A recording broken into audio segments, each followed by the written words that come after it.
അദ്ധ്യായം 19. ശുദ്ധീകരണ ജലം.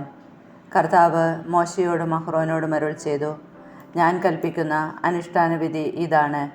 ഊനമില്ലാത്തതും നുകം വയ്ക്കാത്തതുമായ ഒരു ചെമന്ന പശുക്കിടാവിനെ നിങ്ങളുടെ അടുക്കൽ കൊണ്ടുവരാൻ ഇസ്രായേലരോട് പറയുക. അതിനെ പുരോഹിതനായ എലയാസറിനെ ഏൽപ്പിക്കണം.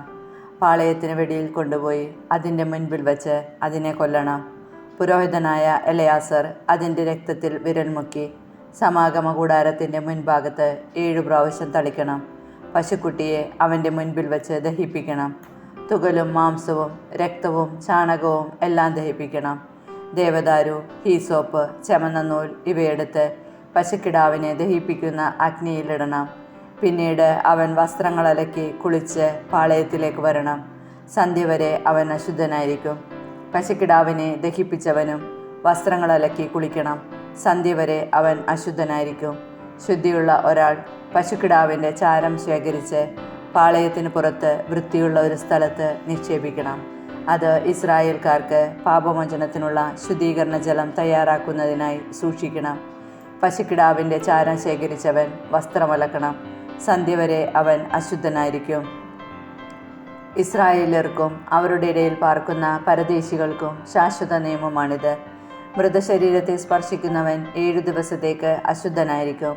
3-ാം ദിവസവും 7-ാം ദിവസവും ശുദ്ധീകരണ ജലം കൊണ്ട് അവൻ തന്നെ ശുദ്ധനാക്കണം.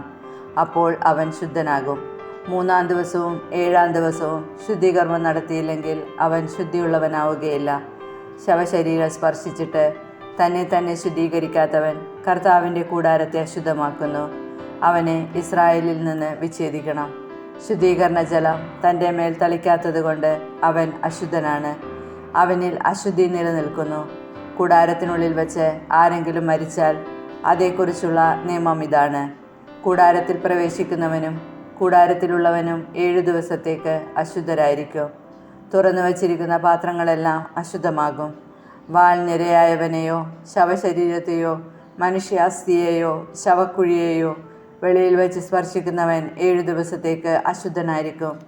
അശുദ്ധനായവന് വേണ്ടി പരിഹാര ബലിയിൽ നിന്ന് ചാരമെടുത്ത് ഒരു പാത്രത്തിലിട്ട് അതിൽ ഒഴുക്കുനീർ കലർത്തണം.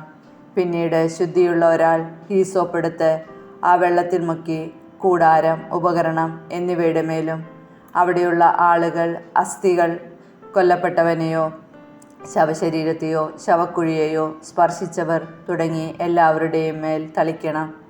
ശുദ്ധിയുള്ളവൻ അശുദ്ധനായവൻ്റെ മേൽ ഇപ്രകാരം 3-ാം ദിവസവും 7-ാം ദിവസവും തളിക്കണം. 7-ാം ദിവസം അവൻ വസ്ത്രമലക്കി കുളിച്ച് തന്നെ ശുദ്ധീകരിക്കണം. അന്ന് സായാഹ്നം മുതൽ അവൻ ശുദ്ധനായിരിക്കും. അശുദ്ധനായി കഴിഞ്ഞിട്ട് ശുദ്ധി നേടാത്ത വ്യക്തിയെ കർത്താവിൻ്റെ വിശുദ്ധ സ്ഥലം അശുദ്ധമാക്കിയതിനാൽ സമൂഹത്തിൽ നിന്ന് പുറന്തള്ളണം. ശുദ്ധീകരണ ജലം തളിക്കപ്പെടാത്തത് കൊണ്ട് അവൻ അശുദ്ധനാണ്. ഇത് ശാശ്വത നിയമമാണ്. ശുദ്ധീകരണ ജലം തളിക്കുന്നവൻ തൻ്റെ വസ്ത്രം കഴുകണം. ആ ജലം തൊടുന്നവൻ സായാഹ്നം വരെ അശുദ്ധനായിരിക്കും. അശുദ്ധൻ സ്പർശിക്കുന്നതെന്തും അശുദ്ധമായി തീരും. അശുദ്ധമായി തീർന്നതിനെ സ്പർശിക്കുന്നവനും സായാഹ്നം വരെ അശുദ്ധനായിരിക്കും.